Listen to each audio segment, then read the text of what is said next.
오늘 본문은 어떤 한 여인이 예수님께 이제 향유를 부은 사건을 말씀하고 있습니다. 이와 비슷한 이야기가 예수님 공생의 마지막 주간에 있다라고 하는 것을 여러분 들어보셨을 겁니다. 그때는 이제 베다니의 마리아가 300데나리온이나 되는 아주 비싼 나드 향유를 가지고 예수님 머리에 부은 사건이 나오게 되죠.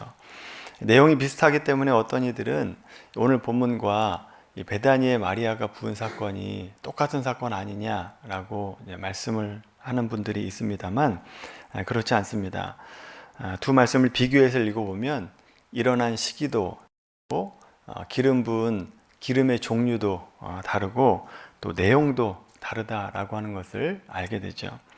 오늘 본문의 사건이 일어난 시기는 우리가 몇 주 동안 계속해서 보았고 앞으로도 계속해서 좀 봐야 될 말씀이죠. 갈릴리 2차 사역 중에 있었던 사건을 보고 있습니다. 또 일어난 장소도 유대 지역, 베다니 지역이 아니라 갈릴리, 가버나움이라고 하는 곳에서 있었던 사건입니다. 이 당시 예수님은 인기가 굉장히 많았습니다. 예수님께서 어디로 가시든지 간에 사람들이 따라다녔고 예수님의 말씀을 들으려고 또 기적을 체험하려고 하는 사람들이 많이 몰려다녔습니다. 그도 그럴 것이 예수님께서 얼마 전에 그 나인성의 과부의 아들을 살리는 사건을 일으켜 주셨습니다. 그래서 사람들에게 인기가 굉장히 많았었던 거죠. 반대로 예수님을 싫어하는 무리가 생기게 됐습니다. 바로 이 바리새인들과 율법사들 같은 사람들입니다. 왜냐하면 그들이 가지고 있었던 인기와 어떤 영향력을 예수님이 나타나셔서 다 빼앗아 간다라고 생각을 했기 때문에 그렇습니다. 바리새인들은 지금까지 예수님이 있기 전까지는 자기들의 말을 잘 듣고 잘 따라왔던 백성들인데 갑자기 나사렛에서 뜬금없이 한 젊은 청년이 나오더니 기적을 행하고 사람들이 이목을 끌기 시작하게 된 겁니다. 더군다나 사람들 중에는 우리가 바라던 메시아가 바로 예수다라고 하는 얘기까지 하다 보니까 바리새인과 율법사들은 긴장을 하게 되는 거죠. 자기의 기득권과 이익을 빼앗기게 생겼으니까 예수님을 어떻게 해서든지 몰아내려고 했고 시기와 질투를 하게 됐습니다. 오늘 본문에도 보면 그런 시기와 질투의 마음을 가지고 예수님을 초청하게 됩니다. 시기와 질투로 초청했다라고 하는 것이 오늘 본문의 내용에 보면 나타나게 됩니다. 오늘날도 그렇지만 당시에 이스라엘 사람들은 높은 사람을 자기 집에 초청을 하게 되면 어떤 일정한 격식을 차려야 됩니다. 좋은 먹거리를 꺼내놔야 된다라고 하는 정도가 아니라는 거죠. 당시 이스라엘 사회에서 만찬을 베풀 때 손님을 이제 청하려고 하면 무엇보다도 손님이 오셨을 때 손님의 발을 씻길 물을 갖다 드려야 된다라고 하는 겁니다. 우리에게는 좀 생소한 문화이죠. 그런데 유대인들의 만찬을 하는 방법 때문에 이것이 아주 격식의 중요한 요소입니다. 유대인 만찬을 즐길 때 신발을 벗고 발을 옆으로 뻗고 거의 비스듬히 누워서 만찬을 즐깁니다.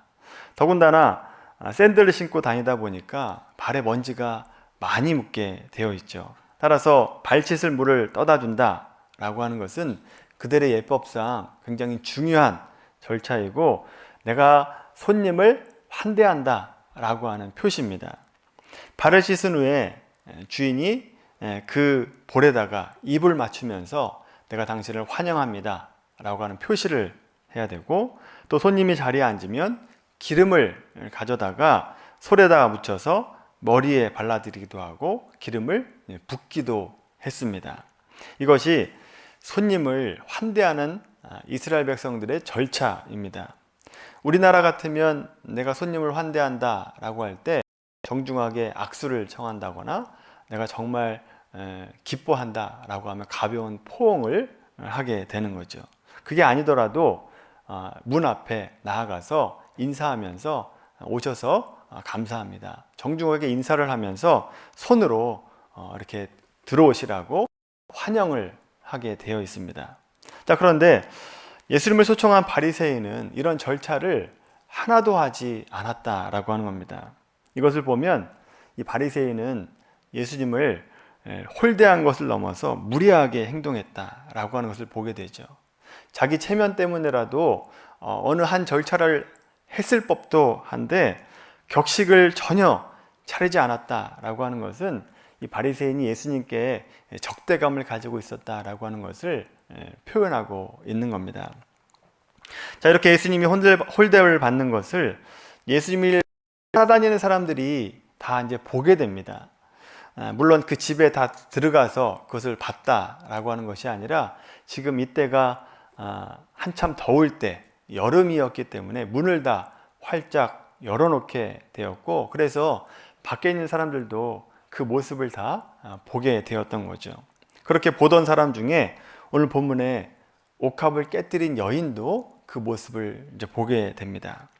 예수님께서 바리새인 집에 들어가시는데 발씻을 물도 가져다 주지 아니하고 또 환영한다라고 하는 표시도 하지 않고 기름도 전혀 붓지 않는 모습을 보면서 어떻게 저렇게 예수님을 홀대할 수 있는가? 어떻게 예수님을 저렇게 접대할 수 있는가? 라는 생각을 하고 이 여인은 자기 집으로 돌아가서 옥합에 담겨져 있는 향유를 가지고 예수님께 와서 향유를 붓게 된 겁니다. 오늘 본문을 보시면 바리새인과 한 여인, 거의 창녀로 취급받던 한 여인이 아주 극명하게 대조를 이루는 것을 보게 됩니다. 향유를 부은 여인은 바리새인과 물론 한 동네에 살았던 사람일 겁니다. 바리새인은 이 여인과 함께 살았다 할지라도, 한 동네에 살았다 할지라도 곁에 이웃처럼 살았다라고 한 뜻은 아닙니다. 바리새인은 부촌 주택가에 살았다라고 한다면 이 여인은 홍등가 아주 어렵고 빈민촌에 아마 살았을 겁니다. 따라서 동일한 마을이라 할지라도 완전히 다른 세계에 살았던 사람이죠. 사회적 지위에서도 한 명은 상류계층의 사람이고 한 여인은 아주 낮고 낮은 천한 사람 신분의 여인이었습니다. 이렇게 사회 계층적으로 양극단의 사람이 사는 곳도 달랐기 때문에 교제했을 리는 만무하고 아마 마주칠 일도 거의 없었을 겁니다. 바리새인은 죄인과 상대하지 않았기 때문에 그렇습니다. 몸을 파는 여인이었기 때문에 바리새인은 그들을 죄인 취급하고 만지면 부정해지기 때문에 만지는 것도 절대 하지 않았을 거다라고 하는 거죠. 그래서 이 여인이 어떤 바리새인의 집에 들어간다라고 하는 것은 상상할 수도 없는 일입니다. 그러니까 우리가 어떤 나라에서 나라로 건너가는 정도의 어떤 국경의 장벽보다 훨씬 더 높은 보이지 않는 장벽을 넘어가는 것이기 때문에 바리새인 집에는 들어갈 수 없었다라고 하는 거죠. 자, 그런데 이 여인이 갑자기 이 바리새인 집 안으로 들어가게 됩니다. 이 바리새인 시몬도 그 상황을 보면서 적잖이 놀랐을 겁니다. 또 거기 있던 손님들도 아니 이게 무슨 일인가, 도저히 있을 수 없는 일이 벌어졌다라고 생각을 했을 겁니다. 자, 그렇게 들어와서는 예수님 뒤쪽으로 가서 발 옆에 서더니 눈물로 그 발을 적시고 자기의 머리를 풀어서 머리털로 예수님의 발을 씻기고 그 다음에 발에 입을 맞추고 그리고 그 발에 기름을 붓게 됩니다. 여러분, 이런 행동은 이 여인이 이 예수님을 아주 극진히 대접하고 있다, 섬기고 있다라고 하는 모습입니다. 누가 시켜서가 아니라 자기 마음에 있는 그대로를 표현하고 있었던 거죠. 예수님께서 자신의 죄를 사해 주시고 구원해 주셨다라고 하는 감사의 마음이 있었기 때문에 눈물을 흘리고 예수님의 발에 키스를 하게 됐던 거죠. 예수님은 45절에서 그는 내 발에 입을 맞추기를 그치지 않았다라고 되어 있습니다. 그러니까 한 번 했다라고 하는 것이 아니라 여러 번 했다라고 하는 것을 알게 됩니다. 그 다음에 그 위에다 기름을 붓게 되는 거죠. 자, 보시면 이 바리새인과 이 여인의 행동이 완전히 상반되는 모습을 보게 됩니다. 결국 이 여인의 행동으로 바리새인이 예수님을 아주 홀대했다, 아주 무례하게 행동했다라고 하는 것을 분명하게 보여주고 있는 상황이 된 거죠. 예수님도 빚진 자의 비유를 드시면서 이 바리새인의 마음속에 그 적대감, 시기와 질투의 마음을 가지고 있었다라고 하는 것을 드러내십니다. 빚진 자 둘이 있는데 한 사람은 500데나리온을 빚졌고 한 사람은 50데나리온을 빚졌습니다. 그런데 이 두 사람 모두 그 돈을 갚을 돈이 없어서 허덕거리는 것을 보고 이 채권자가 이 두 사람의 돈을 다 탕감을 해주게 됩니다. 그러면 그 두 사람 가운데 누가 더 채권자를 더 사랑하겠느냐? 라고 하는 질문입니다. 그 질문에 바리새인이 제 생각에는 500데나리온을 탕감받은 자입니다 라고 대답을 하게 되죠. 내 판단이 옳다, 그러면 이제 잘 생각해 보아라 하시면서 여인의 행동과 바리새인의 행동을 비교하시면서 말씀을 하고 계십니다. 예수님의 비유에서 500데나리온 빚진 자와 50데나리온 빚진 자가 누구인가 여러분 아시죠? 누가 50데나리온을 빚졌고 500데나리온을 빚졌다라고 하는 여러분 아실 겁니다. 이 바리새인과 향유를 부은 여인 모두가 하나님 앞에 빚을 진 자입니다. 바리새인이 아무리 교만하다 할지라도 바리새인들도 자기가 죄인이 아니다라고 얘기하진 않습니다. 죄인입니다 라고 얘기는 하죠. 단 저 여인과 같은 죄인은 아닙니다 라고 생각을 했던 겁니다. 바리새인과 세리가 이 두 사람이 성전에 올라가서 했던 기도를 한번 생각해 보십시오. 바리새인이 기도하기를 내가 저 세리와 같지 않게 하심을 감사합니다, 이렇게 기도를 하는 것이 있지 않습니까? 마찬가지로 이 바리새인 시몬도 내가 죄인이지만 저 여인처럼은 죄인은 아닙니다 라고 생각을 했습니다. 그럼 이 여인은 어떻게 생각을 했느냐? 자기야말로 이 세상에서 둘도 없는 죄인입니다, 죽을 수밖에 없는 죄인입니다 라고 생각을 했습니다.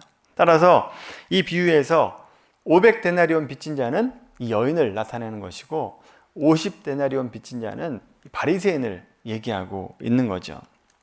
그 사실을 그 현장에 있던 사람들도 다 알고 있었습니다. 여러분, 이 말씀을 보면서 우리도 바리새인처럼 행동할 때가 있다라고 하는 것을 알게 됩니다. 나는 아닌데 라고 생각을 하실 수도 있겠지만 거의 대부분 그렇습니다. 그리스도인들이 스스로 죄인이 아니다라고 얘기하는 사람은 없습니다. 나는 다 죄인입니다 라고 얘기하죠. 그런데 어떻게 생각하느냐? 적어도 아무개 성도보다는 낫습니다 라고 생각을 하죠. 그게 어디서 표현이 되느냐? 기도할 때 표현이 됩니다. 하나님, 저렇게 열심히 하지 않는 아무개 성도에게는 기도 응답해 주시면서 왜 이렇게 열심히 봉사하고 헌신하는 나에게는 기도 응답을 해주지 않습니까? 왜 나에게 이런 고통과 어려움을 주십니까? 라고 기도한다 라고 하는 거죠. 여러분, 그렇게 기도해 보신 적 있습니까? 없습니까? 대부분 한 번씩은 있지 않습니까?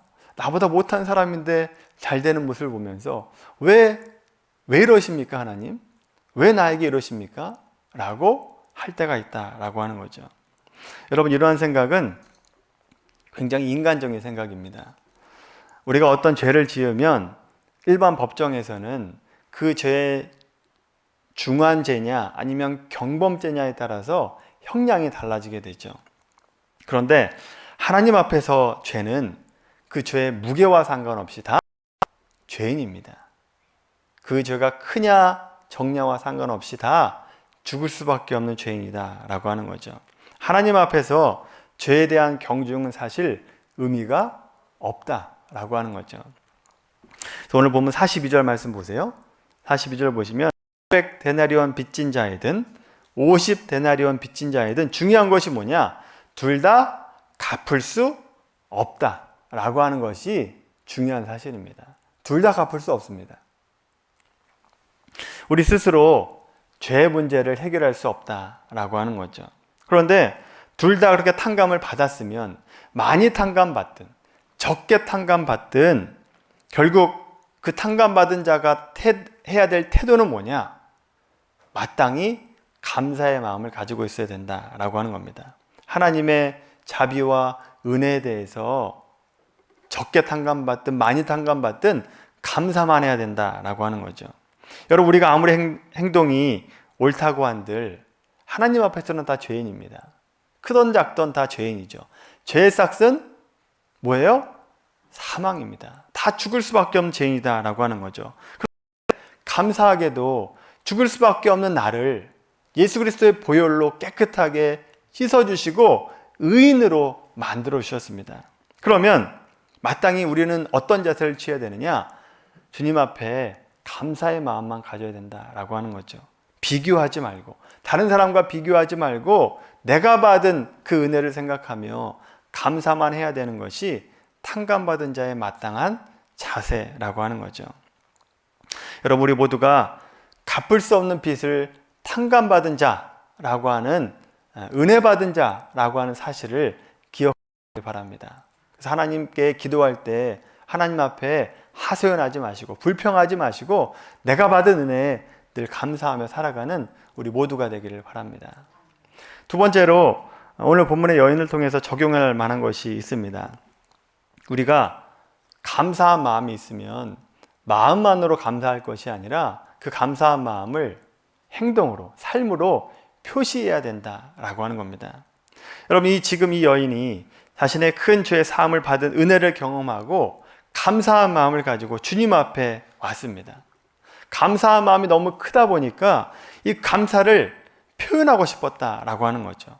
그러던 차에 예수님이 어디로 가시는 것을 보게 되고 따라가다가 바리새인 집에 들어가는 것을 보게 됩니다. 근데 그 집에 들어가서 홀대받는 모습을 보고 이러서는 안 되겠다라고 생각을 해서 집에 가서 옥합을 가지고 예수님께 붓게 된 거죠.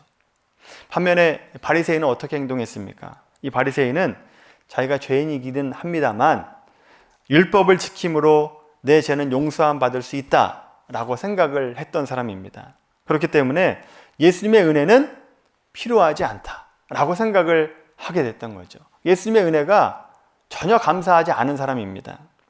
그러니 감사하는 마음도 없고 감사를 표현할 것도 없게 되는 거죠. 감사하는 자와 감사하지 않는 자가 얼마나 극명하게 대조되는 자를 보십시오. 예수님을 대하는 태도로 보여주고 있지 않습니까? 너는 발 씻을 물도 안 가져왔지만 이 여인은 눈물로 내 발을 씻기고 머리털로 내 발을 닦았다. 너는 나에게 입도 맞추지 않았지만 이 여인은 내 발에 수없이 많이 입을 맞췄다. 너는 흔히 쓰는 감람유도 붓지 않았지만 이 여인은 값비싼 향유를 내 발에 부었다 라고 말씀하고 있습니다. 실로 엄청난 차이죠. 어디서 이런 차이를 가지고 왔는가? 그 마음에 감사가 있는가? 죄에 대해서 구원받은 은혜와 감사가 있는가? 아닌가? 예수님에 대한 사랑의 마음을 가지고 있는가? 아닌가가 이렇게 극명한 태도를 보여주게 됐다라고 하는 겁니다. 여러분, 단지 값비싼 향유를 드렸다라고 하는 것을 말씀을 드리는 것이 아닙니다. 이 여인은 감사가 있기 때문에 감사의 눈물, 감격의 눈물이 있었죠. 자신의 마음을 주님께 드린 겁니다. 그리고 자신의 머리털로 닦았습니다. 이것은 자기의 몸을 드렸다라고 표현할 수 있습니다. 예수님을 위해서라면 자기 몸을 더럽히는 것조차 상관하지 않겠습니다. 라고 하는 마음이죠. 그리고 발에 입을 맞추는데 수없이 많이 입을 맞춥니다. 그만큼 사랑했다라고 하는 표현입니다. 사랑하지 않는데 어떻게 발에 입을 맞추겠습니까? 여러분, 오늘 이 말씀을 보면서 우리의 모습을 한번 돌아보게 되길 바랍니다. 여러분은 예수님으로부터 죄 사함의 은혜를 받았고 그 은혜에 감사하는 마음이 여러분 마음 가운데 있습니까? 내가 얼마나 많은 은혜를 받고 살아가는가, 그런 마음에 감사가 있습니까? 물론 감사한 마음이 있기 때문에 지금 이 자리에 와서 예배도 드리고 찬양도 하고 헌금도 하고 있는 겁니다. 감사한 마음이 없으면 사실 예배 자리에 대한 사모한 마음이 없죠. 올 이유가 없습니다. 그런데 안타까운 것은 우리가 예수님을 사랑한다라고 하지만 그 사랑의 마음을 이 여인과 같이 그렇게 표현하지는 않는 것 같습니다. 정말 사랑한다면 더욱더 많이 표현해야 되는데 우리는 표현하는 것에 너무나 인색하다라고 하는 거죠. 여러분, 예수님을 생각할 때 이 여인과 같이 눈물로 감격하고 기뻐하고 있습니까? 우리가 드라마를 보면서는 눈물을 흘리지만 예수님 십자가 보면서 얼마나 많이 눈물 흘리고 있습니까? 십자가를 봐도 별 감흥도 없고 무덤덤해지지 않았습니까? 예전에는 십자가만 보면 눈물이 났는데, 찬양만 부르면 눈물이 났는데 이제는 그런 눈물이 없어지지 않았습니까? 또 머리털로 예수님의 발을 씻기는 몸의 헌신, 그런 헌신이 여러분 삶 가운데 있느냐 한번 보십시오. 헌신할 때도 있지만 여전히 내 육신의 편안함과 또 유익을 추구할 때가 훨씬 더 많죠.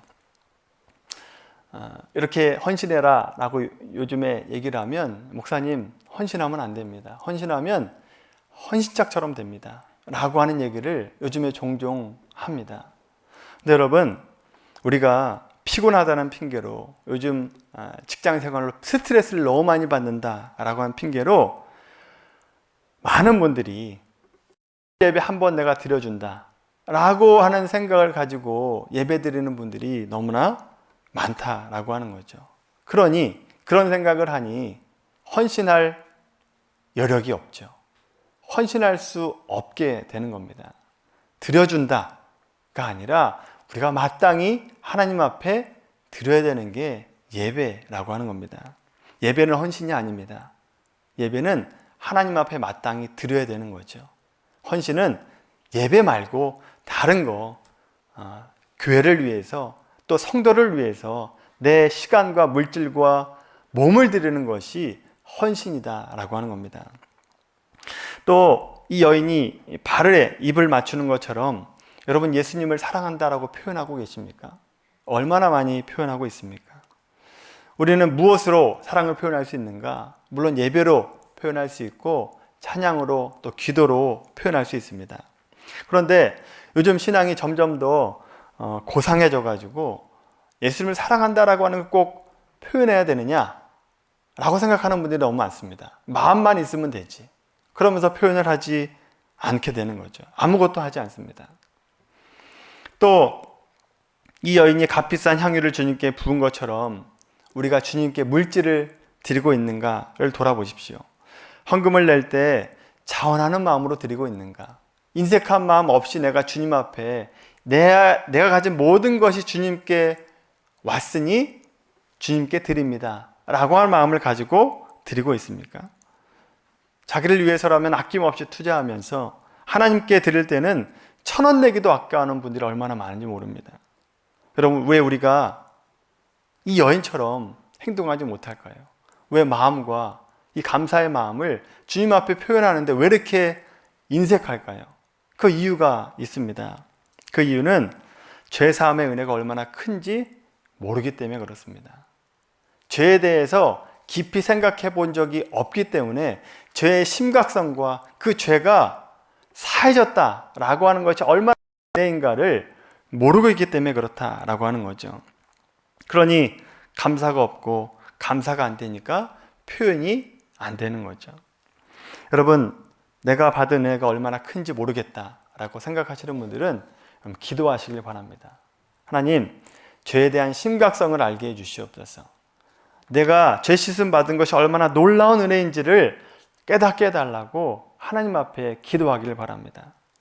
여러분, 죄에 대해서 깊이 생각하지 않으면 우리가 죄인이라고 하는 사실도 잊어버리고 설령 내가 죄인이다라고 인정한다 할지라도 죄의 심각성과 죄 씻음에 대한 은혜에 대해서 깊이 깨닫지를 못하게 되는 거죠. 마치 50데나리온 빚진 자처럼, 그 죄를 탕감받은 자처럼 그렇게 감사를 표현하지 않게 되는 겁니다.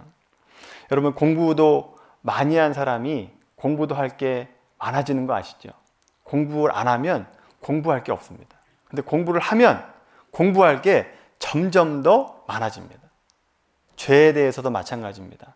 죄에 대해서 고민하고 묵상하면 묵상할수록 내가 죄가 얼마나 큰지를 알게 돼요. 근데 죄에 대해서 묵상하지 않으면 내가 별로 죄인이 아닌 것 같습니다. 죄인인데 죄인이 아닌 것처럼 행동한다라고 하는 거죠. 로마서 5장 20절에 보면 죄가 더한 곳에 은혜가 더욱 넘쳤나니 라고 말씀합니다. 죄에 대해서 깊이 묵상하면 은혜가 더욱더 넘친다 라고 하는 말씀입니다. 우리가 죄에 대해서 깊이 알면 알수록 하나님의 사랑과 은혜를 깨닫게 되고 또 감사의 마음이 우리의 마음 가운데 넘치게 됩니다. 여러분, 우리 모두가 죄의 심각성을 가슴 깊이 절절히 깨닫게 되길 바랍니다.